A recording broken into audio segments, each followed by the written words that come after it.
요즘 많은 사건들이 우리들의 관심을 끌고 또 마음을 아프게 하는데, 그 중에 학교 폭력 사태로 인한 선생님들 괴롭힘 이야기가 우리들 시선을 붙잡고 있습니다. 놀라게 만들고 있습니다. 거기다가 부모들이 자기 아이 기죽을까봐 그렇게 한다는 그런 염려들이 선생님 괴롭히는 일로 나타났는데, 금쪽이라는 단어와 왕의 DNA라는 단어가 또 유행이 되면서 참으로 충격적인 세상 속에 우리가 살고 있는 것 같습니다. 이 금쪽이라는 말은 금과 같이 귀한 존재라는 뜻입니다. 자녀들이 부모 눈에는 다 금쪽이로 보이겠죠. 근데 문제는 자기 자녀만 금쪽으로 여기고 다른 사람은 은도 아니고 철쭉이나 나무 쪼가리 또는 쇠 쪼가리, 돌 쪼가리로 여기기 때문에 문제가 생기는 것 같습니다. 더군다나 우리 스스로는 내 자신을 금쪽이로 여기면서 다른 사람에 대해서는 또 그렇게 여기지 않는 부분에서 오늘 갈등과 또 분열이 수없이 이 땅에 일어나고 있는데, 먼저 우리는 이사야서 43장 4절에서 하나님이 말씀하시는 금쪽이에 대한 이야기를 들어볼 필요가 있는데, 뭐라고 말씀하셨냐면, 너는 내 눈에 보배롭고 존귀한 존재라고 말씀을 하셨습니다. 하나님 눈에 우리 각자 한 사람 한 사람은 보배로운 존재다, 존귀한 존재다, 즉 금쪽이로 여기신다는 뜻입니다. 그러므로 여러분, 내 스스로 나 자신에 대해서 하나님이 이렇게 말씀하셨기 때문에 나는 금쪽이다, 왕의 DNA를 가지고 있다라고 말씀하시는 것, 틀린 것은 아니고 잘못된 것은 아닙니다. 근데 문제는 다른 사람도 그렇게 보아야 하는데, 하나님이 나에게만 그렇게 말씀하신 것이 아니라 당신의 모든 백성들을 향해 그렇게 말씀하셨기 때문에 다른 사람도 그러한 존재임을 내가 인정하고 그렇게 보아야 하는데 그렇게 하지 못하고 있다는 것. 내가 이 세상의 주인공이라고 하는 이 생각만 가지고 있기 때문에 그 세상의 갈등과 분열이 일어나고 있습니다. 마태복음 7장 12절의 말씀을 통해서 이 말씀을 다시 한번 확인하려고 하는데, 어떻게 전개되어 나가야 하는가 이렇게 말씀하셨어요. 그러므로 무엇이든지 남에게 대접받고자 하는 대로 너희도 남을 대접하라. 이걸 금쪽이 단어로 바꾸면, 그러므로 무엇이든지 남에게 네가 금쪽이로 여김 받고자 한다면 너희도 다른 사람을 금쪽이로 여겨라, 그런 뜻입니다. 그리고 마지막에 한마디 붙이셨는데, 저는 이 말씀이 여러분들에게 충격이 되었으면 좋겠습니다. 이것이 선지자요 율법이다라고 말씀하셨습니다. 이 말씀 한 문장이 성경 전체를 요약한 율법의 핵심이고, 그리고 선지자들이 지금까지 계속해서 설교하고 외쳐온 메시지의 핵심이다라고 말씀하셨습니다. 이것은 물론 다른 말로 바꾸면 사랑이겠죠. 근데 여러분, 다른 사람이 나에게 그 사람이 나를 이렇게 대접해 주었으면 좋겠다라고 하는 생각이 있잖아요. 수준이 있잖아요. 그걸 원하면 먼저 그 사람에게 이렇게 네가 받고 싶은 수준 그대로 그 사람을 대접하라는 뜻입니다. 이것이 하나님의 메시지이고 하나님의 메시지의 핵심이라는 뜻인데, 여기서 우리는 한 가지 함정이 있음을 깨달아야 됩니다. 이 말씀을 말씀하시지 않아도 우리는 당연히 다른 사람, 대접받고 싶은 사람에게 대접을 합니다. 그 사람이 나에게 유익이 되고 이익이 된다고 생각하면 내 간이라도 빼줄 것처럼 그렇게 대접합니다. 그러므로 이 말씀이 별로 어려운 것 같지 않아 보이죠. 이제 두 번째 함정은 모든 사람에게입니다. 여기서 우리가 생각할 건, 아니, 난 저 사람에게 대접 안 받아도 돼요. 난 저 사람에게 그런 대접 받을 생각도 없고 난 필요도 없어요 라고 제외시키는 경우입니다. 그렇기 때문에 그 사람에게 그렇게 대접받을 필요도 없고 생각도 없고 관심도 없기 때문에 이 말씀을 내가 적용하지 않아도 된다고 생각할 수 있겠죠. 왜냐하면 그 사람이 나 대접하지 않아도 나 충분히 먹고 살 수 있고 사는데 지장 없고, 사람과 관계 속에서 나보다 나를 이렇게 위해주고 내가 하면 내 자리가 딱 돼 있는 그런 모임도 있는데, 근데 저 사람에게 그렇게 대접받지 않아도, 인정받지 않아도 난 충분한 내 인간관계 맺고 있는데 뭐 대수입니까? 라고 말할지 모르지만 여기에 숨어있는 한 분이 계십니다. 하나님이 계십니다. 즉 여기 이 말씀을 다시 표현하면, 네가 다른 사람에게 대접한다면 나도 너를 그렇게 대접하겠다. 네가 다른 사람을 무시하고 하찮게 여기고 대접하지 아니하면 나도 네가 그런 사람 그렇게 대한 것처럼 내가 너를 대할 것이다. 네가 99명을 잘 대접하고 한 사람을 하찮게 여긴다면 99명 대한 것은 내가 제해놓고 한 사람 그렇게 하찮게 여긴 그것에 대한 따라서 나도 너를 그렇게 대할 것이다 라고 말씀하고 있는 것입니다. 이게 함정입니다. 세 번째 함정은, 나는 그렇게 정성을 다해서 온 힘을 다해서 VIP로 대접했습니다. 금쪽이를 영어로 말하면 VIP죠. Very important person. 근데 그 사람은 내 대접만 받고 입을 딱 닦았습니다. 배신이죠. 얼마나 상처가 크겠습니까? 그래서 우리는 이제 잘 눈여겨봅니다. 누가 내 대접을 받고 입 닦지 않을 사람인지, 잘 베풀어 줄 사람인지, 100%는 아닐지라도 80%, 90%라도 되돌려 받을 수 있는 사람이 누군지 살펴보고 그 사람에게 잘 하려고 합니다. 왜요? 손해보기 싫으니까요. 상처받기 싫으니까요. 어리석은 사람으로 살고 싶지 않으니까요. 여러분 잘 대해줬는데 그 사람이 입을 딱 닦을 뿐만 아니라 오히려 뒤돌아서서 나를 힘들게 할 때 얼마나 상처가 큽니까?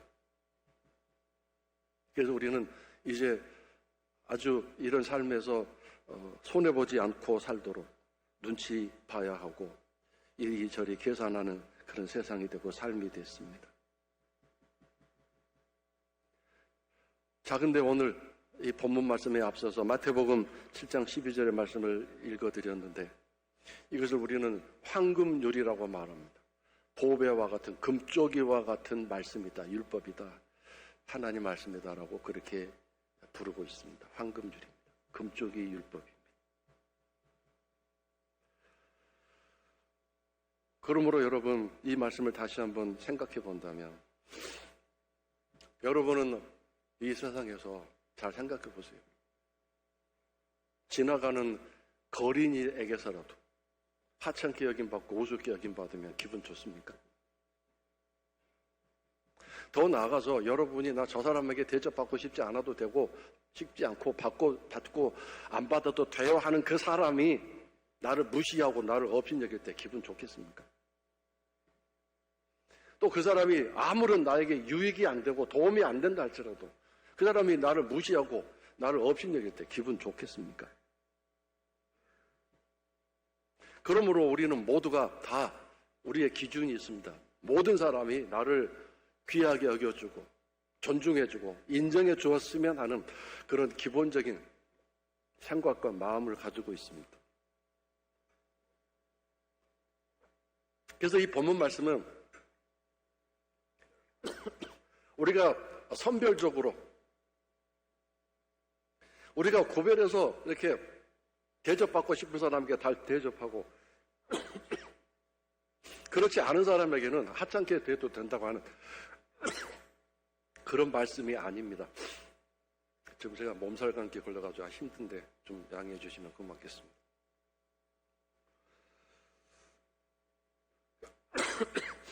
우리가 모든 사람에게 그렇게 대접받고 싶고 인정받고 싶다면 그 기준만큼, 그 수준만큼 내가 만나는 모든 사람에게 잘 대해 주어야 한다는 것입니다. 왜냐하면 하나님이 이걸 보고 계시기 때문입니다. 요즘 우리가 묵상하고 있는 예레미야에서 하나님이 화가 나신 이유가 뭡니까? 우상을 섬기는 것, 이거는 젖혀놓고요. 물론 그것이 원인이 됐죠.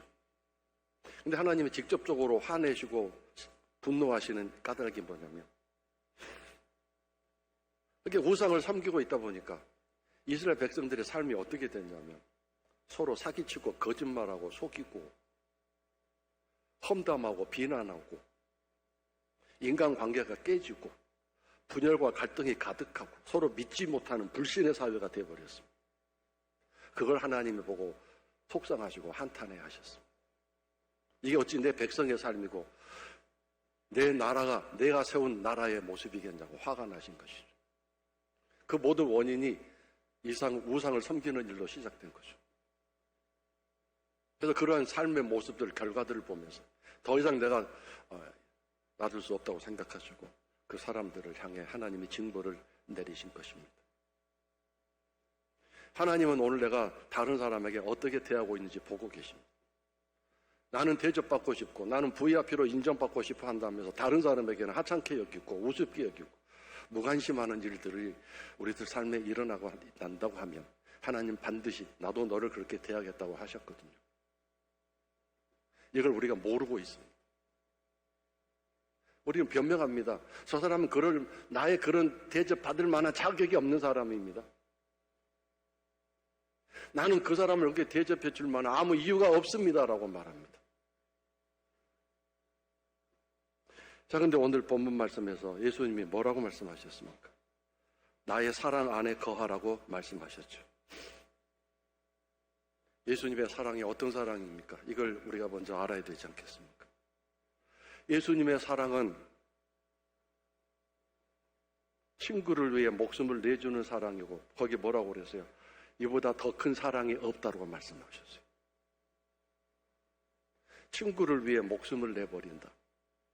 그리고 우리를 향해 친구라고 말씀하셨습니다. 너는 내 친구이기 때문에 내가 내 목숨을 주겠다고 말씀하셨고, 그래서 그 사랑을 설명하시면서 너희들도 이같이 한다면, 내 계명을 이대로 지킨다면 뭐라고 말씀하셨어요? 너희가 내 친구가 된다고 말씀하셨습니다. 친구라고 말씀하셨습니다.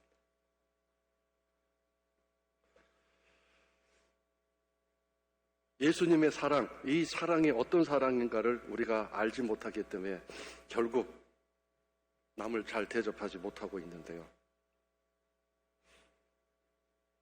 사랑이란 무엇인가를 예수님이 말씀하시면서 그 사랑 안에 거해야 한다고 말씀하셨는데 우리가 그 사랑을 모르고 있습니다. 그 사랑 안에 지금 거하고 있는지 거하지 않고 있는지 모르고 있습니다. 그 예수님의 사랑을 다시 이렇게 설명하셨어요. 하나님 아버지가 나를 사랑하신 것 같이 나도 너희를 사랑한다라고 그 사랑을 설명해 주셨어요. 그러니까 예수님의 사랑은 두 가지로 설명이 된 거죠. 하나는 친구를 위해 목숨을 버리는 사랑이다. 또 한 가지는 하나님 아버지가 나를 사랑하시는 사랑이다. 이것을 사랑으로 설명해 주셨습니다. 자, 그렇다면 예수님의 사랑 안에 거하는 것은 무엇이고 어떻게 사는 것일까요? 그것은 분명히 오늘 말씀에 확실하게 말씀해 주셔서 19절에 내 계명을 지키면입니다. 내 계명을 지키면 그것이 사랑 안에 거하게 되는 일이라고 말씀하셨고 자동적으로 예수님 사랑 안에 거하게 된다고 말씀하셨습니다. 그러므로 우리가 구태여 지식적으로 예수님 사랑이 어떤 사랑인가 그것을 학문적으로 연구하고 노력할 필요가 없습니다. 물론 설명이 되어 있죠. 하나님 아버지가 예수님을 사랑하시는 사랑이다. 그리고 친구를 위해 목숨을 내주는 사랑이다라고 설명은 하셨는데 이 사랑 안에 거하는 길은 수고하고 노력할 필요가 없습니다. 예수님의 계명을 지켜 살기만 하면 이 사랑 안에 자동적으로 거주하게 된다고 말씀하셨어요. 그 사랑 안에 들어가게 된다고 말씀하신 거죠. 자, 그러면 여러분 내 계명이란 뭐였는가 12절에 나타나 있죠. 오늘 말씀은 상당히 논리적입니다. 순서적으로 잘 정리가 되어 있습니다. 빠져나갈 구멍이 없습니다. 어떤 사랑인가? 너희가 서로 사랑하는 것이다 라고 말씀하셨어요. 서로 사랑하는 것이다. 이것을 결국 잘 대접하는 것으로 우리가 해석할 수 있겠죠. 근데 여기도 오해가 되지 않도록 서로 사랑하는 일에 대해서 앞에서 설명해 놓으셨어요. 내가 너희를 사랑한 것 같이. 결국 오늘의 모든 이 말씀의 핵심은 이걸 해결하고 넘어가야 모든 말씀이 이해가 될 텐데 그게 뭡니까? 도대체 예수님이 나를 어떻게 얼마나 사랑하셨는가, 이걸 알아야 된다는 거죠. 그래야 서로 사랑할 수 있다고 말씀하셨습니다. 이걸 하나님이 기뻐하시는 거예요. 여기서 물론 그 사람은 나를 사랑하지 않을 수도 있습니다. 그러나 나는 그를 사랑합니다. 나는 그 하나님 말씀 앞에서 어긋남이 없습니다. 잘 살고 있습니다.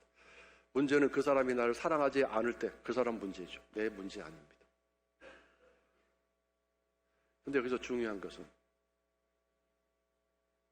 나는 VIP로 금쪽이로 대접받고 싶기 때문에 그 사람이 나에게 사랑을 안 준다 할지라도 나는 그 사람을 여전히 금쪽이로 여기며 사랑해야 합니다. 서로 사랑이라는 단어의 뜻입니다.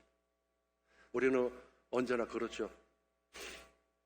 내가 그를 사랑하는데 그 사람이 나를 사랑하지 않으면 나 사랑 중단합니다. 그러면서 이유가 되죠. 왜요? 저 사람 나 사랑하지 않기 때문에.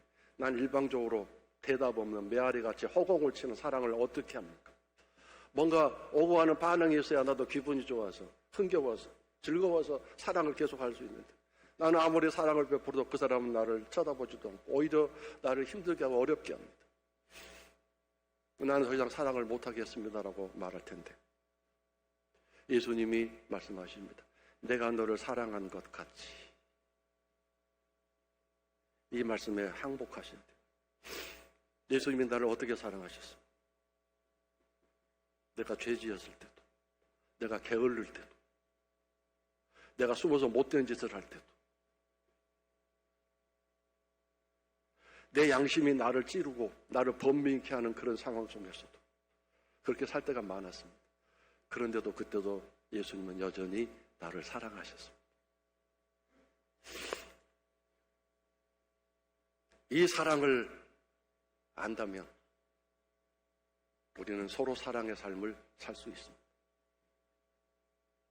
이 사랑을 모르기 때문에 상대방이 그렇게 반응하고 나를 사랑하지 않는다고 해서 내 사랑이 지치고 내 사랑이 우습게 보이고 화창해 보이느냐, 화가 나서 중단하게 되는 거죠.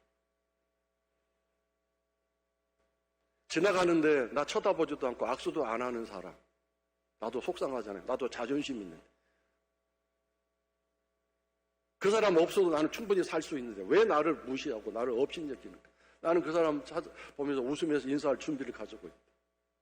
사실 나도 속상하고 기분이 안 좋은데 이 말씀을 통해서 사랑해야 된다고 생각하기 때문에 순종하기 위해서 꾹 참고 사랑으로 다가가는데 지가 뭐 잘했다고, 나한테 뭘 좋게 했다고 쳐다보지도 않고 악수도 안 하고 횡하고 지나갈 때 얼마나 속이 무너집니까? 그러나 예수님의 사랑을 알고 깨닫는 사람은 내가 얼마나 주의 마음을 아프게 하고 괴롭게 하고 힘들게 했는데 여전히 나를 사랑하시는데 그 사랑을 받은 나, 주님이 나를 사랑하신 것 같이 나도 사랑해야지. 그 사랑을 할 수 있는 사람으로 나가게 되는 것입니다. 그 사람을 하나님이 금쪽으로 여기신다는 뜻이죠. 네가 잘 대접해주고 있구나. 나도 너를 잘 대접해주마라고 말씀하시는 거예요.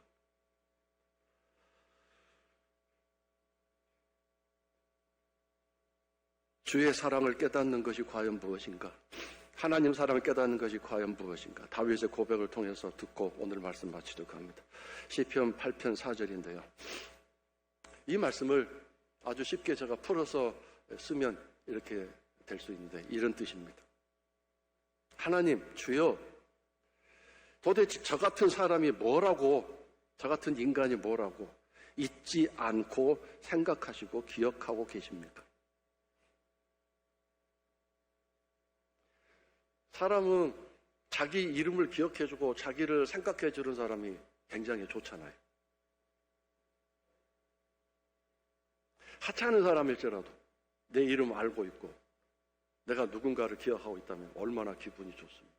더군다나 엄청난 사람이, 높은 사람이, 나보다 큰 위대한 사람이 아주 오래전에 슬쩍 지나가다 만난 것 같은데 내 이름을 기억하고 있고 내가 어디 살고 있고 무엇을 하고 있는지 기억하고 알고 있으면서 말해준다면 얼마나 감격스럽겠어요. 다윗이 지금 이걸 고백하고 있는 거예요. 하나님, 제가 도대체 뭐라고, 저 같은 인생 뭐라고 저를 기억하고 계세요? 저를 생각하십니까? 이건 상상할 수 없는 하나님 사랑 앞에 엎드린 감격의 고백입니다. 여러분 이거 깨달으신 적 있으세요? 내가 뭐 하나님 사랑 받을 만하니까 받지 뭐. 이건 정말 어리석은 일입니다. 정말 잘못된 일입니다. 그 다음에 다윗이 뭐라고 그랬습니까? 사람이라고 단어가 나와 있는데, 사람이란 먼지와 흙으로 만들어진 존재라는 뜻입니다. 먼지와 흙으로 만들어진 이 하찮은 인생, 저 같은 인생을 어찌하여 이렇게 돌보시고 아껴주십니까? 라고 고백했습니다. 이 지구 땅이 전부 흙 아닙니까? 그러니까 저 흙처럼 흔하고 하찮은 존재인 나를, 흙으로 만들어진, 그 흙의 먼지로 만들어진 나를 왜 이렇게 돌보십니까? 왜 이렇게 아껴주십니까? 라고 고백했는데, 이때 이 고백하는 상황이 어느 때였습니까? 사울 왕에게 추격당해서 도망 다녀야 될 시절이었습니다. 광야에서 먹을 거 제대로 먹지 못하고 스트레스 받아서 고통 가운데 있었는데, 그런데도 다윗은 나를 이렇게 돌보고 계십니까? 저 땅에 굴러다니는 돌멩이보다 못한 나를 왜 이렇게 돌보십니까? 라고 그 사랑을 깨닫고 고백했습니다. 푸른 초장 힐만한 물가에서 맛있는 음식을 먹으면서 이렇게 저물어가는 황혼을 바라보면서 느긋하게 하나님 저를 이렇게 돌보시나이까 한 게 아니고요. 도망 다녀야 되고 위급한 상황 속에서 하나님이 그를 어떻게 돌보셨는가를 깨달았고 알았기 때문에, 그래서 이 고백을 한 겁니다. 이 고백의 핵심적인 내용은 뭡니까? 저는 오늘 설교 제목을 그렇게 표현했는데 바로 그런 거 아닐까요? 나는 아무것도 아닌데, 1%라고 뭐라고 나를 설명할 만한 것이 없는 아무것도 아닌데 도저히 나를 왜 이렇게 사랑하십니까? 그 하나님의 사랑을, 그 처절한 인생의 고통과 고난의 순간에 그 사랑을 깨닫고 고백했습니다. 그래서 오늘 여러분과 내가 하나님 사랑 앞에 가져야 할 자세는 나는 아무것도 아닙니다라는 고백이라고 저는 믿습니다. 제가 목사라고요? 제가 뭐 50년 믿었다고요? 그거 아무것도 아니죠. 그것 때문에 나 하나님 사랑하신 거 아니잖아요. 제가 뭐 순교자의 자녀라고요? 그것 때문에 하나님 저를 사랑하셨다고요? 아니죠. 그냥 아무것도 아닌데 사랑해 주셨어요. 내가 아무리 처절한 상황이 있고 아무리 고통스러운 상황에 있을지라도 하나님 사랑은 절대 변함이 없는 걸 나는 깨닫습니다. 너무도 엄청나게 사랑하고 계신 걸 알고 계십니다. 그래서 그 사랑 앞에서 고백할 수 있는 건 그거죠. 나를 왜 이렇게 사랑하세요, 하나님? 나를 왜 이렇게 잊지 않고 기억하고 돌보고 계세요? 이렇게 고백할 수 있는 것이죠. 처절한 상황 속에서, 고통 속에서 있을지라도. 하나님 사랑 안에서 살아갔던 다윗은 결국 사랑 안에서 승리하고 성공하지 않습니까? 다윗의 주변에는 다윗을 비난하고 조롱하면서 너는 아무것도 아니야 라고 사람들이 욕하고 비난하는 그런 소리로 가득한 삶이었죠. 그러나 다윗은 그 소리 듣지 않았어요. 하나님의 말씀, 하나님의 소리를 들었어요. 너는 내 금쪽이다라는 말씀을 들었습니다. 그리고 너는 내 금쪽이다라는 말씀을 들으면서 기가 막혀서 거기서 엎드린 거죠. 왜요? 그래요, 나는 금쪽이 맞아요. 이렇게 한 게 아니고요. 하나님, 저는 하나님의 금쪽이 될 만한 자격이 없는데 도대체 저를 왜 이렇게 사랑하세요? 그렇게 한 거죠. 기가 막힌 거죠. 우리는 삶이 힘들고 어려워지면 하나님 나 버리셨다고 그러잖아요. 하나님 나를 잊었다고 그러죠. 하나님 저게 어떻게 이럴 수가 있어요? 라고 외치는데 다윗은 그렇게 하지 않았어요. 그래서 여러분, 다윗은 하나님 사랑 안에 거했고요, 사울 왕의 미움 안에 거하지 않았죠. 사울 왕의 미움은 현실이에요. 아주 지독한 현실, 눈앞에 있는 현실이에요. 그 현실 앞에서 도망 다닐 수밖에 없어요. 미움은 죽이려고 하는 거니까요. 근데 절대로 단 한 번도 사울 왕의 미움만에 거하지 않았어요. 물론 거했다가 블레셋으로 도망가서 미친 짓거리하고 완전히 빠져나오기도 하고, 요단강 동쪽으로 건너갔다 거기서 어려움 당해 다시 정신 차려가지고 하나님이 다시 건너가라. 그래서 유다의 땅 그 사울 왕의 추격이 있는 그 땅으로 다시 돌아갔잖아요. 사울 왕의 미움 안에 살았다면, 사울 왕의 미움 안에 거주했다면 하나님이 그를 건져주시기 전에 이미 오장육부가 썩어서 암에 걸려서 죽었을 거예요. 그러나 그 처절한 삶 속에서도 오직 하나님 사랑 안에 거하였습니다. 그래서 하나님 사랑 안에 거하면서 너는 내 금쪽이라는 말씀을 듣고 또 그 사랑에 나는 그를 받을 자격이 없는데 감격해 하면서 그렇게 살다가 한 10여 년쯤 지났을 때 다윗의 삶에 빛이 찾아와서 이스라엘 왕이 되지 않았습니까?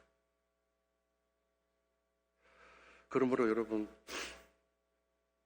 내가 대접받고 싶다면 다른 사람도 잘 대접하십시오. 99명 잘 대접했다가 한 사람 대접하지 않으면 그 대접하지 않은 걸로 인해서 하나님이 여러분을 잘 대접하지 않으실 수도 있습니다. 여러분은 모든 사람 누구에게든지 VIP로 대접받고 싶잖아요. 그럼 모든 사람에게 VIP로 대접해 주십시오. 심지어 원수도. 그래서 이 시간 원망 들을 만한 일이 생각나면 내가 누구에게 일을 해서 빨리 해결하고 해결하십시오.